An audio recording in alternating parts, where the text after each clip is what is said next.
அதே மாதிரி structure paste சென்டென்ஸை நம்ம எப்படி கிடைக்கும் அப்படிங்கிறது தான். ஸ்ட்ரக்சர் பேஸ்ட் சென்டென்ஸில் ஒரு 4 விதமாக இருக்குது. அதில் ஒன்று வந்து பார்த்திங்கன்னா சிம்பிள் சென்டென்ஸ். சிம்பிள் சென்டென்ஸை பொறுத்த வரைக்கும்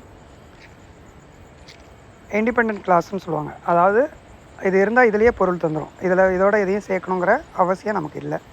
ஸோ அதில் எக்ஸாம்பிள் பார்த்திங்கன்னா C reads books, I love ice cream. Second one பார்த்திங்கன்னா காம்பவுண்ட் சென்டென்ஸ். காம்பவுண்ட் சென்டென்ஸை பொறுத்த வரைக்கும் 2 இண்டிபெண்ட் கிளாஸு ஒரு இன்டர்மீடியட்டாக ஒரு வேர்டை ஆட் பண்ணி வரும். அதாவது ரெண்டுமே தனித்தனியாக நின்னாலும் பொருள் தரும். பட் அதோடு சேர்த்து சொல்லும்போது இதனோட மீனிங்காக அது மாறிடும். ஸோ அந்த மாதிரி வரக்கூடியது தான் I was tired but I finished my work. Second one பார்த்திங்கன்னா he likes tea and she prefers coffee. தனித்தனியாக என்ன நின்னாலும் பொருள் தரும். ஆனால் ரெண்டையும் ஒரு கன்ஜெக்ஷன் வேர்ட் போட்டு அண்டு பட் இந்த மாதிரி போட்டு நம்ம சேர்க்கும்போது அது ஒரு காம்பவுண்ட் சென்டென்ஸாக மாறிடும்.